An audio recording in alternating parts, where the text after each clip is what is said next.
there was, at the GOP convention in Michigan,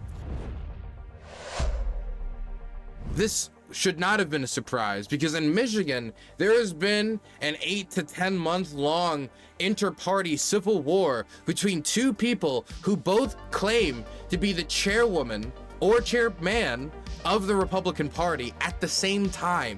A hardcore MAGA loyalist who was outed after they were unable to continue to finance the party and were boxing people out, and an ambassador moved in to replace them and elected in the state, who is now being challenged because the logic of, hey, I can just challenge any election I don't like the results of, is not just going to affect the races in the general election. Why would it not, for, you know, Democrats versus Republican, why would that logic not also pass over into Republican primaries? Why would that logic not also pass over not only into Republican primaries in the general, but also Republican leadership races? You know, man, I don't want to get too edgy here or too but the logic of a regime, or a regime's internal logic, even if it's like an external logic that it just means to present to the public, and I think a lot of, hey, I actually won, is putting on a strong face for the public. But if that becomes like part and parcel of Trump's ideology, and the idea that he never loses, he always wins, and everything is rigged against you,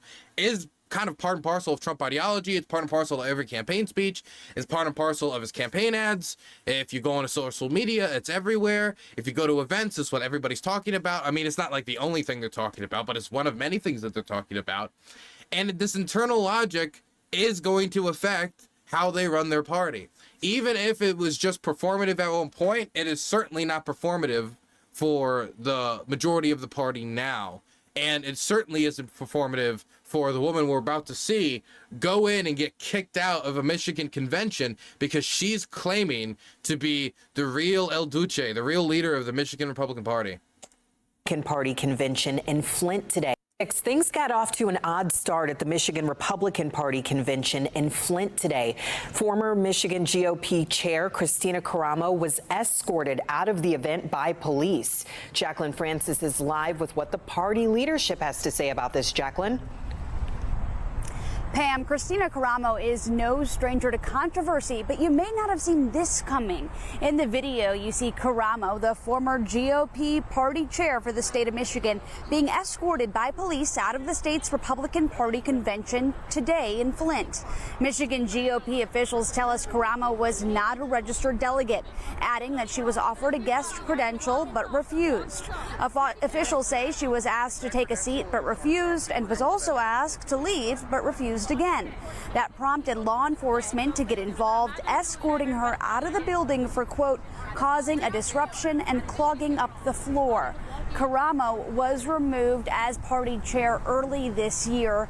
That caused even deeper divisions within the party and even a brief legal battle.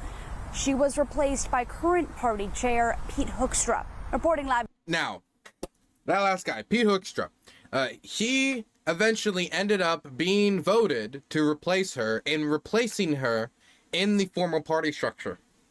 But let me just say, if you have adopted the idea that no one is truly a loser if you can just choose your own adventure novel with the election results, at least amongst your supporters, then why would you ever accept getting outed in the first place? Now, if you guys are curious as to why she was outed, it has to do with a bunch of factors. She was kind of part of an insurgent right takeover of the Republican Party in Michigan.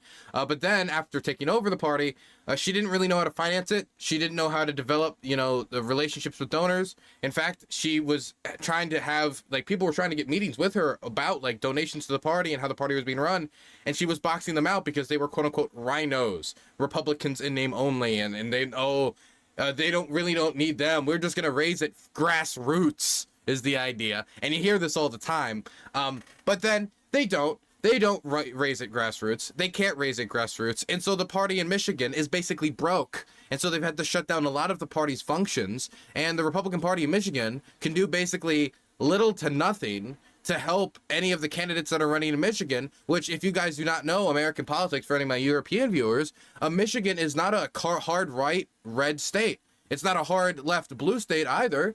it is kind of in the middle. It's a swing state in the election. That's why Donald Trump and Kamala Harris are fighting really viciously over the state. It's what Hillary Clinton lost and was able to give Donald Trump the victory back in 2016, and it is what Donald Trump lost in 2020 to lose, and it's going to be a deciding factor 2024. So for you to make this hard right turn and then box out any of the moderate Republicans just within your own party, not even talk about like the independents and stuff, that was not necessarily the smartest big brain move in a state with Michigan's demographics, and it ended up hurting the party. But anyway, that's not the only problem with the leadership, but I don't want to get too into it.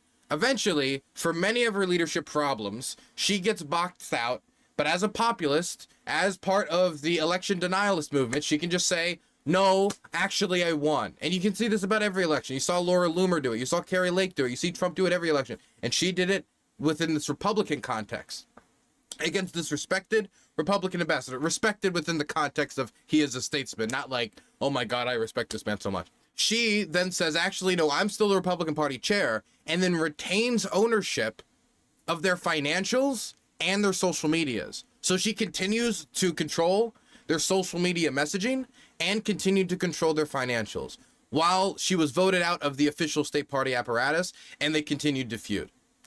Now, who knows how this is going to end up affecting the election when it comes around?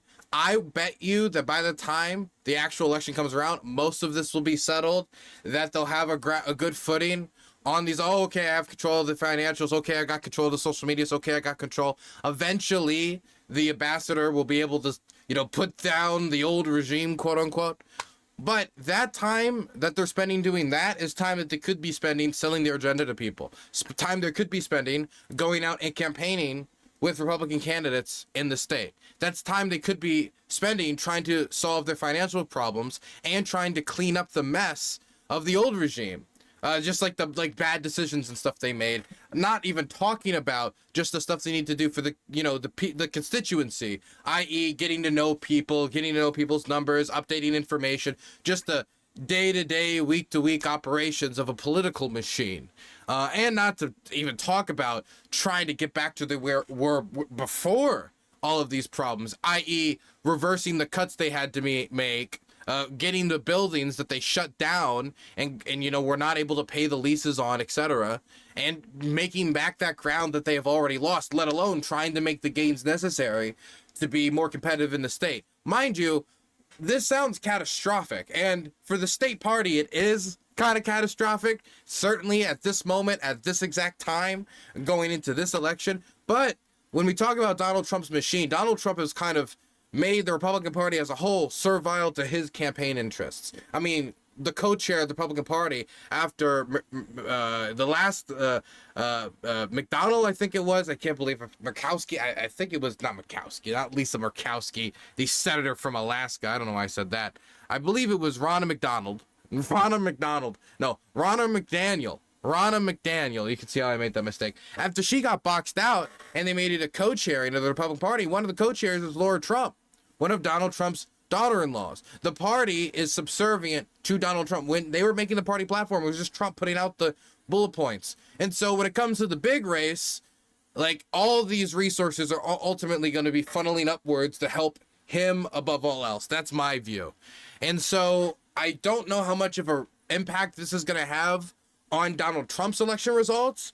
What I am much more interested is to see how it's going to have an impact on the down-ballot election results for Secretary of State, for different Senate positions, different delegate positions, different AG positions, different county board positions and county positions, different city positions, city councilmen, mayors, county council people, all these different positions that are necessary to run the state from the bottom to the top. Because your state party does not just serve Donald Trump, it's supposed to serve the state, and the state has a million different positions. And if they wanted to institute any of the, agenda that is part of, if you want to talk about Donald Trump's agenda that he's highlighted and continues to say he's a part of, Project 2025, you're going to need allies in these jobs. So if Donald Trump wins, but then, for example, and we're just saying Michigan alone, But of course, there's an outside of Michigan context here. But if Donald Trump wins, and then all the people you need in the positions necessary to carry out your agenda are not there, well, then you're shit out of luck. And you're going to have to do some legalese with the Supreme Court or something to try to get around that. Point is, though, down ballot races matter. The state party in chaos affects the down ballot races as well as the up ballot races, and impacts the image of the Republican Party in the state of Michigan.